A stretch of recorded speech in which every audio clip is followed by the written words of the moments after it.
Hello, hello, and welcome to the Sparkle and Thrive podcast. It's Joy Foster, your host, and I am delighted today to be joined by a friend. We've been friends for a long time, a mentor, someone who's inspired me and really has helped me to play bigger, to think bigger.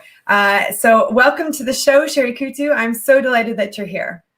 Well, Joy Foster, it's a delight to be here. So thanks for asking me. So Sherry and I met years and years ago at a mutual friend's daughter's first communion, I believe that's what it was. And we were sitting next to each other. I think they put us next to each other because we were both North American. You're from Canada, I'm from the US. And we had this, we just hit it off. We had this great conversation. And eventually, and you were working on launching this program to help entrepreneurs go into schools to inspire students to become entrepreneurs.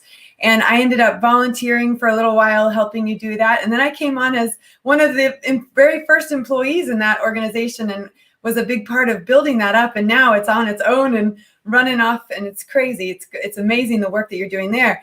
But you also introduced me to entrepreneurship. I mean, I didn't know what entrepreneurship was. And I tell the story often of going to the Orangery at, is it Kensington Palace? Is that where we were? Yep. And it was a big entrepreneurial dinner, and I sat next to a bunch of serial entrepreneurs. I didn't even know what a serial entrepreneur was. I didn't even know what an entrepreneur was, apart from just knowing that they built businesses. But I didn't know you could build multiple businesses. I mean, it was like a whole education. And I remember walking away from that dinner going, oh, I know who I am, you know. And then I needed to explore social entrepreneurship a bit, and that's the route I went. But you were extremely influential in the early days of me shifting from kind of doing that project on the side to let's build a real legit business. And I'd love for you to share your story of how you built your business, how your initial business and how you got involved in investment, and just how you've learned to play big, how you've learned to think bigger than, you know, the average business owner for sure. And, you know, certainly you're in the elite on the women's side as well. So I'd like you to inspire my guests or my listeners a bit.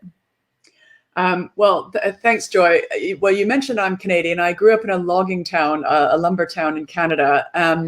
And neither of my parents were entrepreneurs. One was a civil servant and the other worked for the telephone company, was an engineer. So I think the community of which I'm a part has allowed me to dream big. So it's not necessarily nurture, you know, I think it is nurture, you know, it's not nature, but it's nurture for me. So you can teach entrepreneurship, but I also think you can spot it. It wasn't until I was 22 and I'd moved to the UK where I met my first serial entrepreneur. His name was Richard Crusoe, and he was studying mentorship for his PhD at the London School of Economics. And I liked numbers and I liked trends. So I was there to do, you know, an economics master's degree, econometrics. I like numbers, I like trends. And I met this guy, and he told me I was an entrepreneur, and I honestly didn't even know what the word meant. So similar to what you had mentioned, and it's just like, no, I don't think so. I think I'm interested in business, but I wasn't really sure even then. Although I was studying trends, and that's when I met my first one. We then studied as role models a woman called Steve Shirley, and she was my light bulb movement, and I absolutely love her. And she had, you know, she changed her name from Stephanie to Steve so that, you know, discrimination that was absolutely rife at the time was less easy to happen. And she would sign letters Steve, and they would just think they were dealing with a guy, and it just removed a barrier. And I thought, well, it's odd and it's not great that there's a barrier there, but what a practical way of getting around it. And her business was employing computer scientists who dropped their kids off to school. They then came to their offices. They worked as outsourced computer programmers, and for, you know, half of the day, and then they went to pick their kids up, and then they carried on being moms. And I thought, oh, you can be a computer programmer and you can like work in your home and you get paid a lot of money, and that sounds really interesting. And you can work and have children at the same time, because my mother had stopped working for 7 or 8 years and then gone back to work when I was in school. And that was what I had thought I would do. And I thought, oh, there's a whole bunch of people who don't do that. Maybe that's where I am. So I sort of got to know Richard, who later became a mentor, studied Steve, and I thought, I think I'm one of those. I'd thought about all sorts of careers and had many things suggested to me. And And then it just like, that one really sounds interesting. I like the idea. I had no idea that all of the companies that were around me were created by people. Like you and I had absolutely no idea that that's where they came from. Anyway, so it lit my mind on fire. And I then, my first job after sort of my sort of master's degree was as a computer engineer, very much because I had, because of Steve Shirley, absolutely. He's like, oh, well, I need to understand technology if that's the sort of thing. I like all of the options it keeps open. So became a computer engineer, software engineer, also software architect, did that for a couple of years. Then went into finance, was headhunted from the first job to the second one, liked that, worked with a whole bunch of MBAs, and thought, oh, well, I need to understand the way they think. So I went off and I did an MBA. I was actually kind of following a man to the East Coast. I had a boyfriend and he had moved to New York, and I thought, I sort of was thinking an MBA. Now I really need one, and it clearly has to be within spitting distance of New York, which isn't really the right reason for choosing an MBA, but it was an influencing decision. So I moved to Boston, where I was studying for an MBA. We promptly broke up, of course, because, of course you would. Anyway, at the MBA, I studied a lot of business. I think we did 800 case studies in entrepreneurship, entrepreneurial finance, how you build businesses. I met a lot of entrepreneurs because I was studying them, because I wasn't sure I was one, or I could be, because they were quite mysterious beings to me at that point. And I probably needed quite a lot of convincing before I overcame my insecurities or fears about, is that something that I can do? Anyway, after sort of uni, went and worked as a strategy consultant for a very short period of time.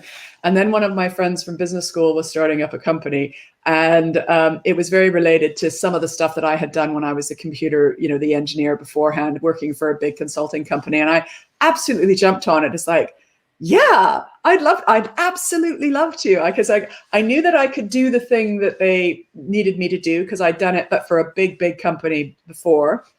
And I liked the problem they were trying to solve. So that's the story of what gave me enough, get up and go to literally sort of quit, a good job and make the plunge. And some of my friends thought I was absolutely crazy. They're like, are you joking? It's like, no, this is exciting, and I want to do it. And I'm still young, and I don't have kids at the moment. And, I think I can do this. And I believe in what they're trying to do. So co-founded a company with this fellow. There was a lot of traveling. And I had another idea. But then I thought everybody was a serial entrepreneur, and I thought, well, I'll just pursue this thing. So I started up a subsidiary in my mind of the first company, which was my second company, which I ended up floating. And I thought it was fine to have both of them, because in my mind, they were very similar. Now, in the investors' eyes, they were definitely not similar. And they told me that I had to stop doing one. They told me to stop doing the second one, and I didn't want to stop doing the second one because I was even more in love with it than the first one. So I worked my way out of the first company and incorporated the second one, and it went on to float. It was the most oversubscribed flotation on the London Stock Exchange, the main market at the time. This is in 2000. And that was exciting. And it was valued at more than $1 billion Canadian dollars, which I was excited by. We did create a solution that millions of people liked. And that when you said big problems or little problems, we were making it much, much easier for people to do something that they had done for a long time, but it was hard to do it. There were all sorts of, user issues and, compliance issues, and the big companies that were supplying this service had sort of lost the focus on what their customers needed, which is the best thing ever for an entrepreneur. So it's like, well, let's make it easier because it shouldn't be this hard. And then it's like, oh, well, we've done this category. We should do this category. And, oh, we should do this category too. And, oh, well, maybe we should do this one too. And you just kept on introducing new, I now think of them as product extensions. But we were really just helping our customers doing other stuff that they needed to do. We were using technology in ways that were brilliant. I didn't mention the first company lowered the cost of collecting information very, very, very significantly, almost down to zero. So our profit margin was not like 90 or 95%, and all of our competitors were at a significantly higher cost. So it was a beautiful model. The second model, the second business model, was a subscription, was an e-commerce model, an early e-commerce model, and you had subscriptions. You had a free service, you had subscription service, and then you had a premium service. And it really turned the industry model on its head in a bunch of ways in favor of the customer rather than the advisor, and rather than the incumbents. And I quite like the disruptive models, but I don't think of them as disruption. I think the incumbents think, oh, this is disruption. It's like, well, actually, it's constructive for the customer. So the way I, as an entrepreneur, think is it harder for the customer than it should be? And if it is, then that's a great opportunity to do something big. And on the big thing, there are so many problems in our world that are big. And if you can, use technology and put together a team that solves a big problem, then you impact more people, and that's got to be a good thing. But I also think that a big thing can be, when we met, you were really helping people in your community, and that is big, and you changed their lives. So that's your entrepreneurial, something wasn't happening, you made it happen in your community. And that's good. So big is a big problem for you, the entrepreneur. You don't have to set out to create a company that floats on the stock exchange. You don't have to do that. But if you want to, it's absolutely possible as per your shirt. It is absolutely. But I think, if you can think of a big problem and you can find a solution to it, then it's actually really easy for you to put together a team of like-minded kindred spirits that can help you solve those problems. When you helped us, you were our first employee at Founders for Schools, which is now used in more than 50% of all schools in Scotland, and more than 50% of kids in Scotland have met entrepreneurs in their classroom because you joined our company. At first as a volunteer, because we had absolutely no money at the start. I wanted to go on to the first company I talked about was a for-profit company. First two were for-profit companies. As entrepreneurs, we can start up for-profit companies sometimes. We can also start up not-for-profit companies or charities. I think they're both really, really important for our society. And I think also for our gender, depending on what stage of your life you're at. You may care more about things that just need to be done, but can't be done for profit for one reason or another. No reason not to do it. You just need to understand it still needs money, because you're still going to need to employ people. And you still need to motivate them. So, organizations need money. So even if it's not for profit, you still need a revenue stream, be it from, subscriptions or donations or grants. You still need to do that, and you still need to add the value. And for the people who work at it, they need that purpose. They need to know that what they do every single day makes a difference in something they're passionate about. Which goes back to the big problems. If you're solving a big problem, lots of people are passionate about it. So it actually becomes easier to solve that, because it's easier to get a team of kindred spirits around you to find a solution that solves that problem. So, anyway, dream big, but big can mean, different things to different people. What is important is progress and solving, helping solve problems. It was another entrepreneur for me said, entrepreneurs just solve problems. We don't accept the status quo. So if you don't accept the status quo, don't get mad, don't whinge, fix it. It's for us to fix it. Just find something you want to fix. It'll keep you going.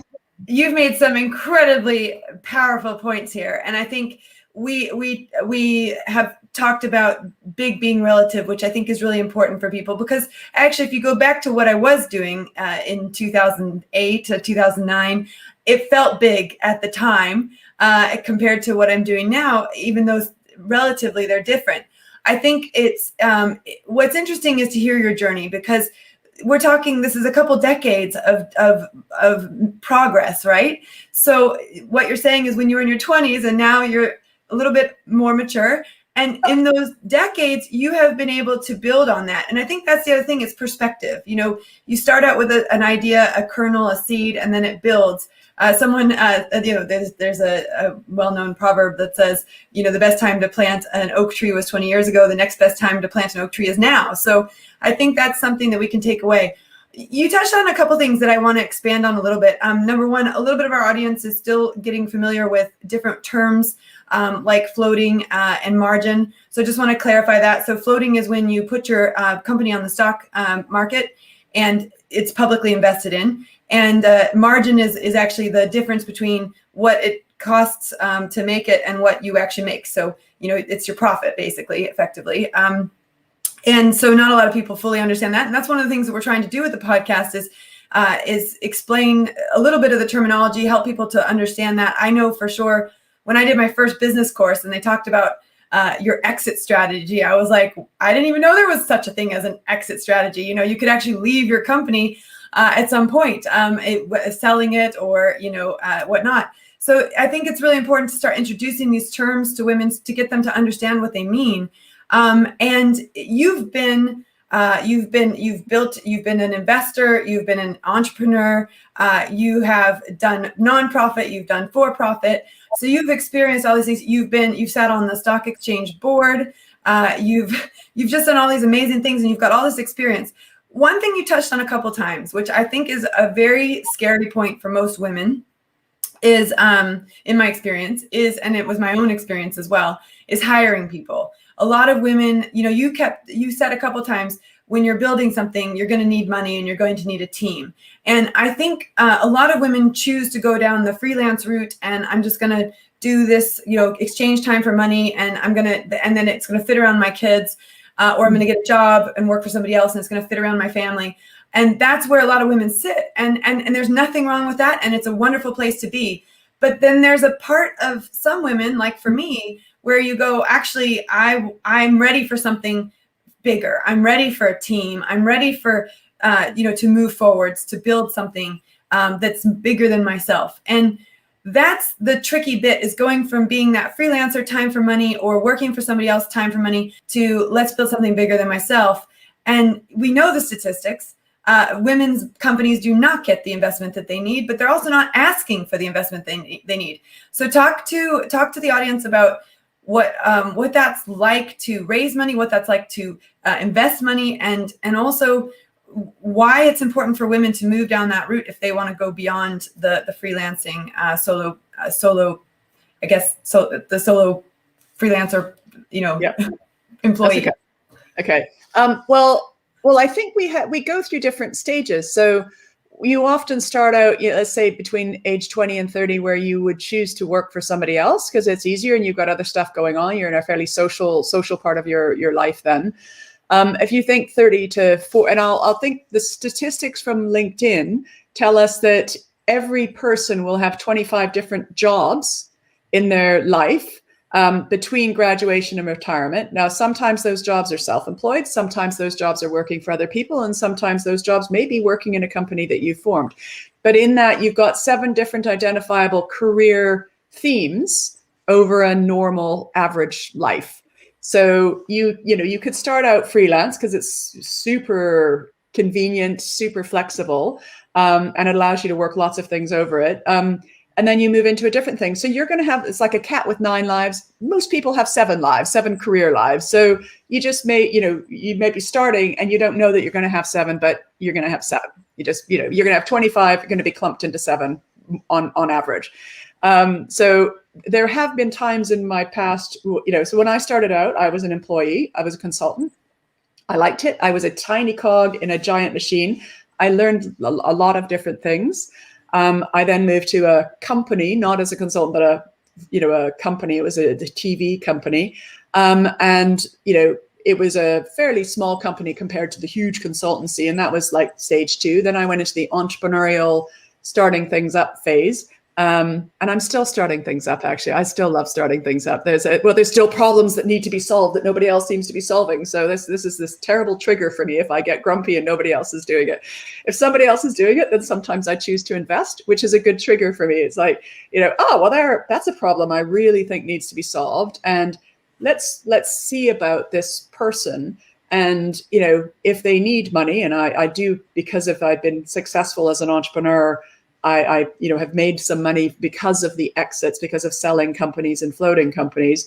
You know, if somebody else is solving a problem I care about, then that's a trigger for me to consider being an angel investor and supporting them, not only with money, but also with help. I'm what's called a hands-on angel investor. There's several different types of investors.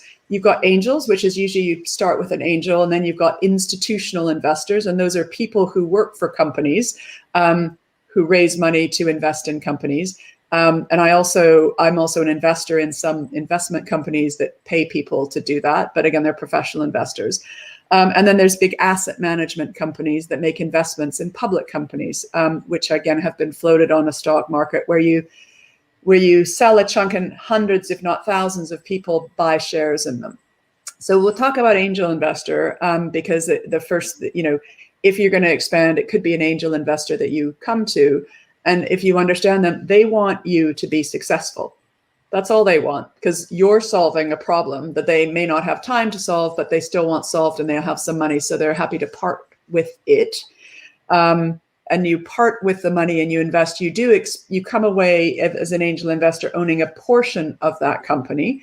So as the owner of the company, you don't own 100% of it after an angel has invested in it. And, you know, Joy, you did ask about exit. If someone invests in your company, they do expect, if it's an angel, the average hold time is 9 years before you expect or can even vaguely expect an exit. If it's not going to work, you find out a lot sooner than 9 years usually. But the average hold, if you're going to have a positive exit, is 9 years.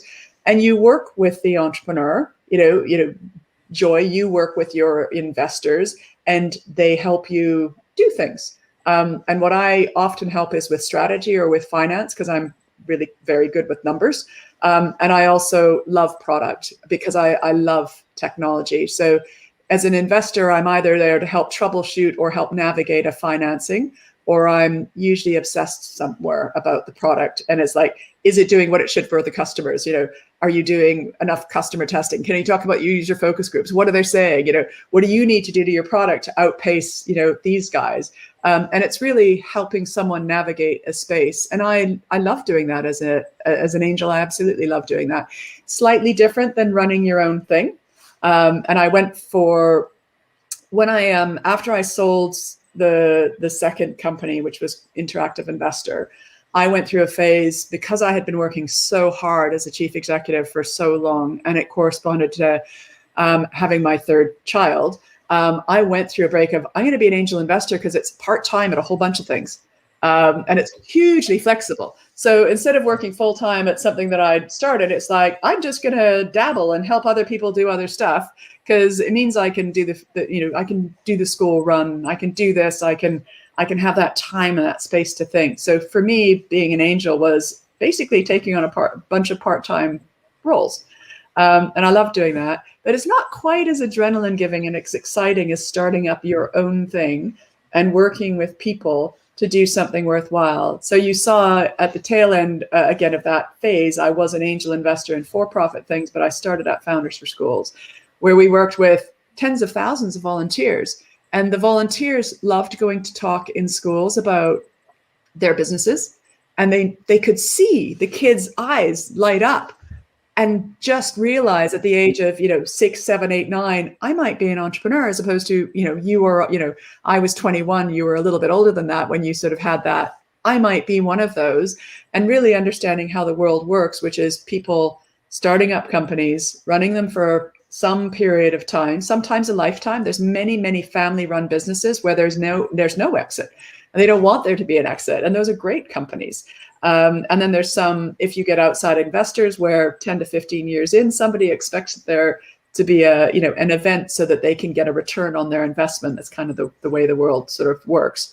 But there's nothing better than, for me, I've liked all of the stages. Right now I've quite involved in 3 companies, well, 2 charities and 1 company. at a, really helping them with product and using technology and understanding technology, how they can deliver absolutely magical things for the people who are using the product. And I absolutely love it. Do I love it more? I don't know if I love it more than being an angel investor. I love them both, but I'm really getting a lot out of that. And so I'm sort of doing less angel things right now because my days are filled with literally creating product, writing algorithms, doing stuff that needs to be done that other people, for reasons I don't understand, aren't doing it. And it's very creative. And I work with some amazing people who I love spending time with. Well, let's talk about the project that you are very passionate about right now. When you asked me to come on to the steering committee, I was like, absolutely, just 5 more minutes in your world makes me a better person, a better entrepreneur. I love learning from you, and I wanted to see how you built this. So you've built something called Digital Boost. Tell us about it. And also, we'll put in a link below in the show notes and also in the email that goes out with this podcast. And also, we'll make sure you've got the link on social media. But Digital Boost is incredible, and it's an opportunity for people to learn, but also to give back. So tell us more about that and how people can get involved. Great, thank you. So it's a spin out of Founders for Schools, and we were approached I was approached by a friend who had been a volunteer at Founders for Schools, and this is the beginning of the pandemic. And he said, people who are running businesses are having a really hard time because they don't understand the digital world. And it's like, yeah, it's like there's a lot of stuff going on. Yes, I understand. He goes, I think you can use the model that you had at Founders for Schools, where you took people who were running their own businesses and placed them in schools to talk about their businesses so that kids could think about the businesses they might run, or at least understand that people ran businesses. And he goes, I think you can do something similar to that, but instead of it being the small businesses in classrooms, it's people who work in professional services firms and the digital industries, and they're helping people who have started up small micro businesses who don't know that much about e-commerce and digital and tech. And it just is like, yeah, you could.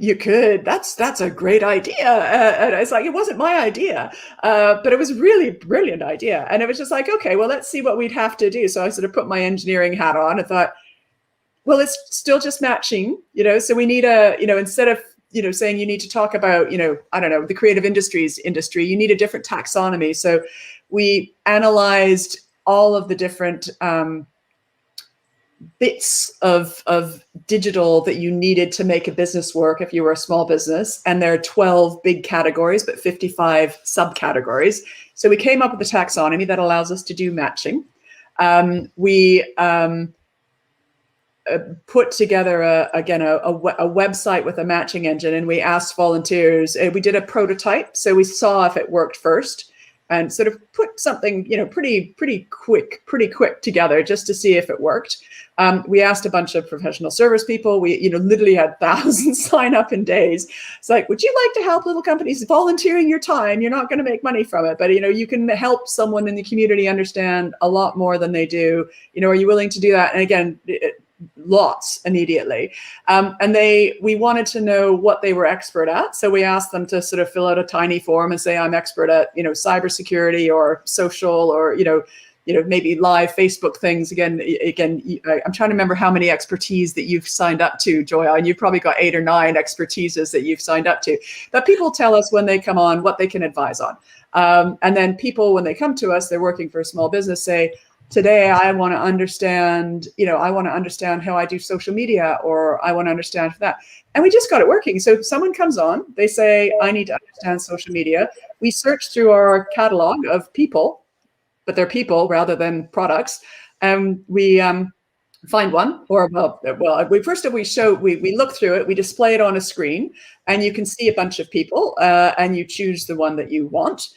In choosing, we then go ask them, so Joy, if it was me and I was asking, it's like, I need somebody to tell me about social, and it's going to show me Joy. Awesome. I'm going to click Joy. I'm going to pop you into my little checkout box, and then you're going to get a message from us saying, Sherry would like to talk to you about social, and she's available at 5 o'clock, 6 p.m. or 7 p.m. this day. You're going to go, what are you going to go? You're going to say, yeah, I can do that. So you click a button saying, yep, I'm up for that.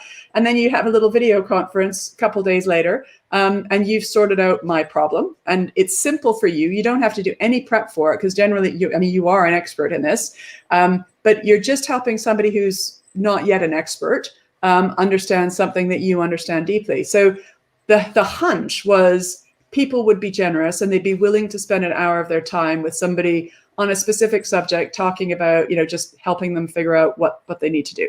Anyway, it worked. It's awesome. People are generous. On average, people are volunteering 1.6 hours per week. I was kind of thinking it might be an hour a month, but it's an hour, an hour and a half a week. We haven't had to make very many changes to the taxonomy.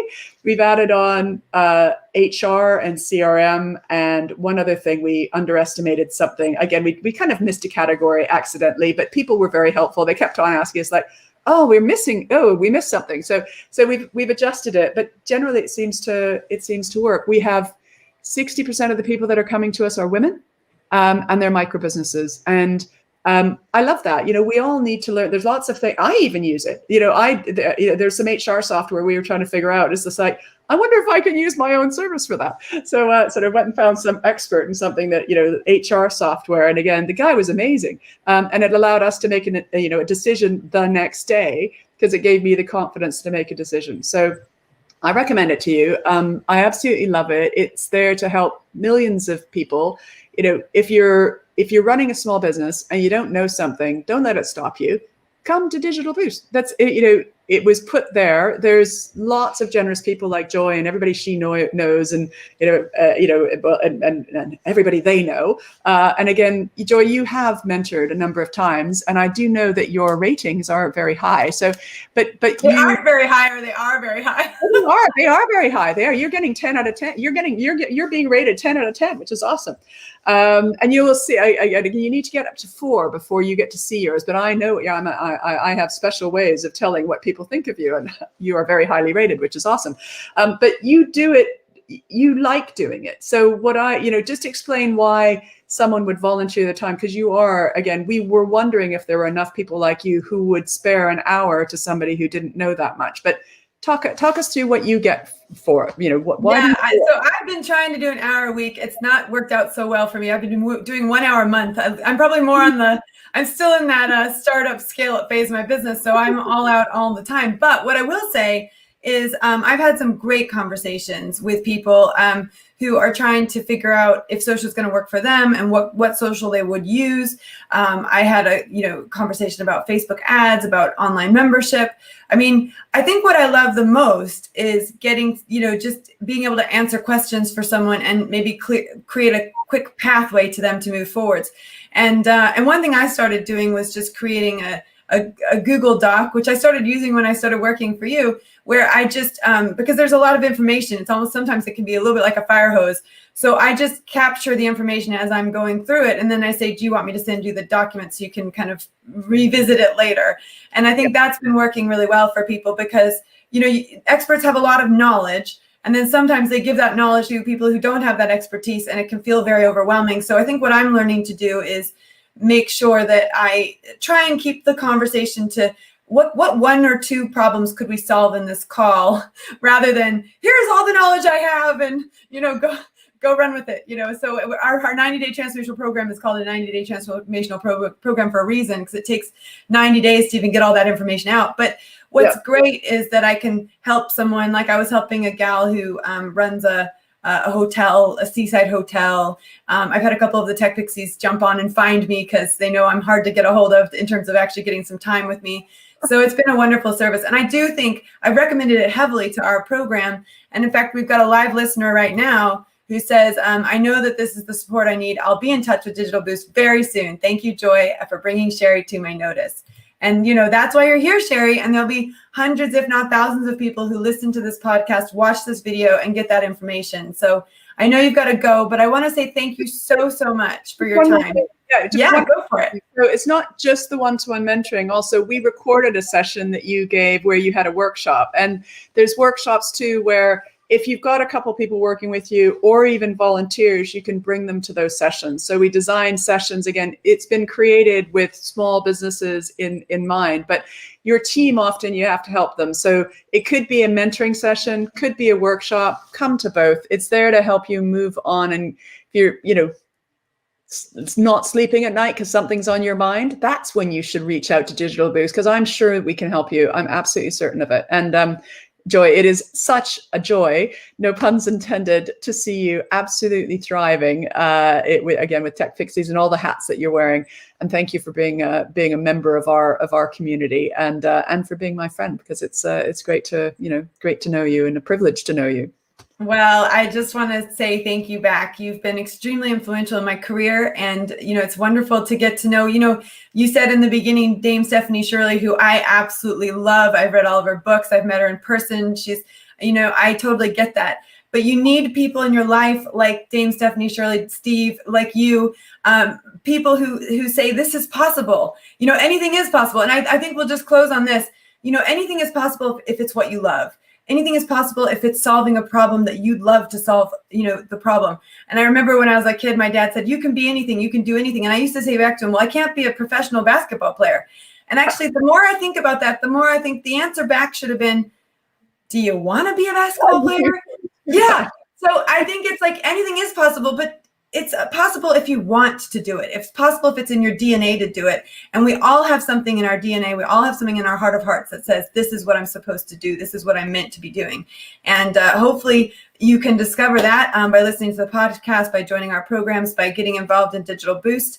But thank you, Sherry, so much for the inspiration. And it's so much fun to watch the years unfold and see the different projects you do, and also to have someone to aspire to become. Well, likewise. So let's go make more things possible together. Amen to that. All right. Thank you. Bye-bye.